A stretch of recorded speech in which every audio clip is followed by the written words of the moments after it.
Hello friends, welcome to கவிதாசmayalarai. இன்றைக்கி நம்ம பார்க்க போகிற ஸ்பெஷல் ரெசிபி நல்ல ஒரு சுவையான கம்பு தோசை, ஒரு அத்தன்டிக்கான தோசை ரெசிபி. ரொம்ப ஹெல்த்தியானதுங்க.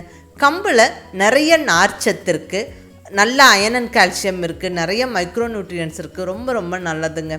நம்ம உடலை குளிர்ச்சியாக வைக்கிறதுக்கும் ரொம்ப ஹெல்ப்ஃபுல்லாக இருக்கும். இந்த கம்பில் நிறைய டிஷ்ஷஸ் பண்ணலாம். இன்றைக்கி அருமையான கம்பு தோசை ரெசிபி பார்க்கலாங்க. கம்பு தோசை ரொம்ப நல்லா டேஸ்ட்டாக இருக்குங்க, நல்ல வாசனையாக இருக்கும். குழந்தைங்கள்லேருந்து பெரியவங்க வரைக்கும் விரும்பி சாப்பிடுவாங்க. ஸோ ரொம்ப ஹெல்த்தியான தோசை அடிக்கடி நம்ம பண்ணுறது ரொம்ப நல்லது. இன்றைக்கி எல்லாருக்கும் பிடிச்ச மாதிரி நல்ல ஒரு கிறிஸ்பியான கம்பு தோசை எப்படி பண்ணுறதுன்னு பார்க்கலாங்க. நல்ல இந்த கம்பு தோசைக்கு எல்லா விதமான சட்னியும் பொருத்தமாக இருக்கும். நான் இன்றைக்கி இந்த கம்பு தோசையோடு செஞ்சுருக்கிறது நல்ல ஹெல்த்தியான முருங்கைக்காய் சட்னி. இந்த ரெசிபியை ஆல்ரெடி அப்லோட் பண்ணிட்டேன், கீழே டிஸ்கிரிப்ஷனில் லிங்க் கொடுத்துருக்குறேன், வேணுங்கிறவங்க பார்த்துக்கோங்க. கவிதா சமையலறை சட்னி பிளேலிஸ்ட்டில் நிறைய சட்னி ரெசிபிஸ் நான் அப்லோட் பண்ணியிருக்கிறேன். ஸோ அதெல்லாம் வேணுங்கிறவங்க பார்த்துக்கோங்க. இப்போ நம்ம கம்பு தோசை எப்படி பண்ணுறதுன்னு பார்க்கலாங்க.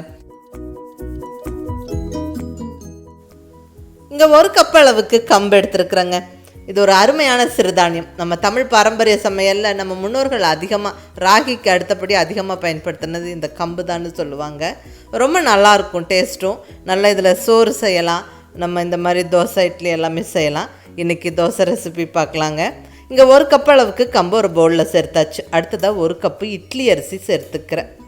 இது கூட ஒரு 1/2 கப்புக்கும் கொஞ்சம் கம்மியாக தோல் நீக்கிய முழு உளுந்தம்பருப்பு சேர்த்துக்கிறேன். இப்போ தண்ணி விட்டு நல்லா கழுவிடலாங்க. நல்லா ஒரு 2-3 தடவைக்கு மேலே கழுவணுங்க. நல்லா இப்படி பிசைஞ்சு கழுவி விடுங்க.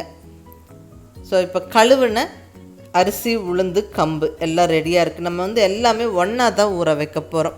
இதில் நல்ல தண்ணி விட்டு நல்லா ஊற வச்சிடலாங்க. மினிமம் ஒரு 4-5 மணி நேரம் ஊறட்டும். ஸோ இருக்கட்டுங்க. 4-5 மணி நேரம் கழித்து நம்ம இதை அரைச்சிக்க போகிறோம். பாருங்கள், நல்லா ஊறி ரெடியாக இருக்குது. இப்போ இதை நம்ம அரைச்சிடலாங்க. மிக்சிலையும் அரைக்கலாம், கிரைண்டர்லேயும் அரைக்கலாம், ஈஸியாக அரைப்பட்டுரும். நான் இங்கே கிரைண்டரில் அரைச்சிக்கிறேங்க. ஸோ ஈஸியாக அரைப்பட்டுரும்.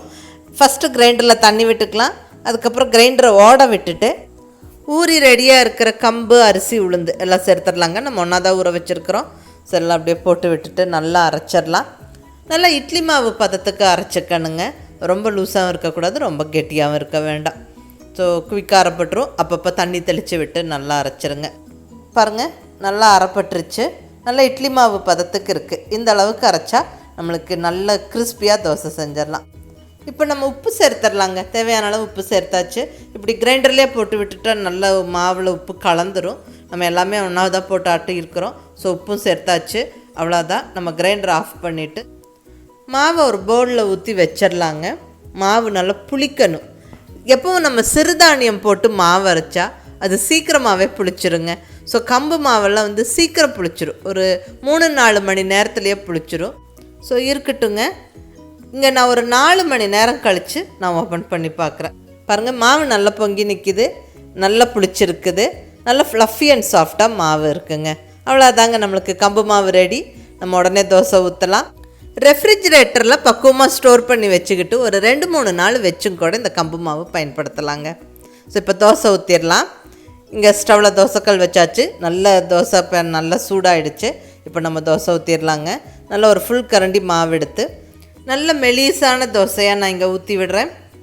நல்லா கிறிஸ்பியாக மொறுமொறுன்னு இந்த கம்பு மாவில் தோசை செய்யலாம். ரொம்ப நல்லாயிருக்கும். கம்போட வாசனை ரொம்ப நல்லாயிருக்கும். தோசை ஊற்றியாச்சு. நல்லா எண்ணெய் தெளித்து விட்டு பொறுமையாக வேக விட்டு எடுப்போம். அப்போ தான் நல்லா முருகலாக வரும் தோசை. நல்லா தோசைக்கல் சூடானதுக்கப்புறம் ஸ்டவ்வை நம்ம மீடியம் ஃப்ளேமில் வச்சுக்கணும். அப்போ தான் நல்லா தோசை செவந்து முருகலாக வரும். இப்படி ப்ரௌன் ஆனது தெரிஞ்சதுக்கப்புறமா நம்ம திருப்பி போடுவோம்.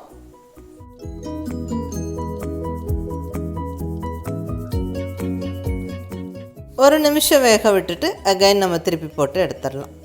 அவ்வளோதாங்க.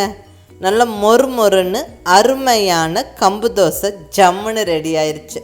ரொம்ப நல்லா டேஸ்ட்டாக இருக்கும். எல்லாருக்குமே ரொம்ப பிடிக்குங்க. குழந்தைங்க பெரியவங்க எல்லோரும் விரும்பி சாப்பிடுவாங்க.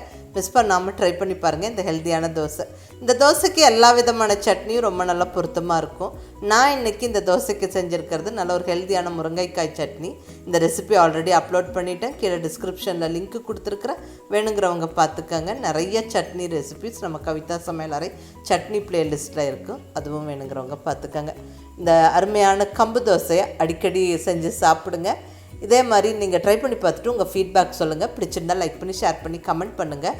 கவிதா சமையலறை சப்ஸ்கிரைப் பண்ணி என்னுடைய மற்ற ரெசிபீஸும் வீடியோஸும் பாருங்கள். தேங்க்யூ.